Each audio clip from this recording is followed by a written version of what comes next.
Hello बच्चों, आइए प्रश्न समझते हैं। हमारा प्रश्न है, निम्नलिखित कथनों को उनके सामने कोष्ठक में दिए गए सही विकल्पों का चयन करके शुद्ध कीजिए।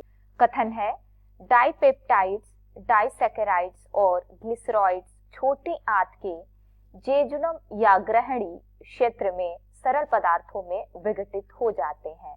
आइए समझ। बच्चों, सबसे पहले हम अपने प्रश्न की मुख्य अवधारणा को समझेंगे।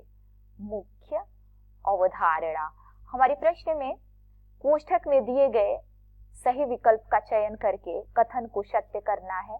और कथन में पूछा गया है कि डाइपेप्टाइड्स, डाइसैकेराइड्स और ग्लिसरॉइड छोटी आंत के किस क्षेत्र में सरल पदार्थों में विघटित हो जाते हैं। आइए समझते हैं। आइए लिखते हैं बच्चों, छोटी आंत। बच्चों, छोटी आंत के 3 भाग होते हैं। छोटी आंत के 3 भाग होते हैं जिन्हें हम ग्रहणी, मध्यांत्र और शेषांत्र कहते हैं। क्या कहते हैं बच्चों? ग्रहणी, मध्यांत्र तथा शेषांत्र। ग्रहणी को ड्यूoडेनम, मध्यांत्र को जेजुनम तथा शेषांत्र को इलियम भी। बच्चों, जो ग्रहणी भाग होता है, ग्रहणी भाग में जो खाद्य पदार्थ छोटे भागों में विघटित होते हैं।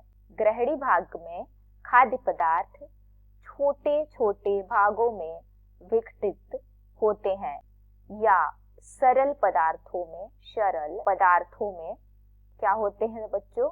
विघटित होते हैं। और विघटन होने के पश्चात ये मध्यांत्र में पहुंच जाते हैं जहां पर इनका अवशोषण होता है। इन खाद्य पदार्थों का अवशोषण मध्यांत्र भाग में होता है।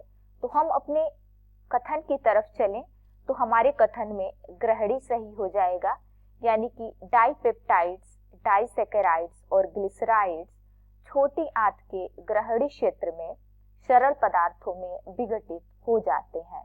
उम्मीद है आपको प्रश्न समझ में आ गया होगा। धन्यवाद।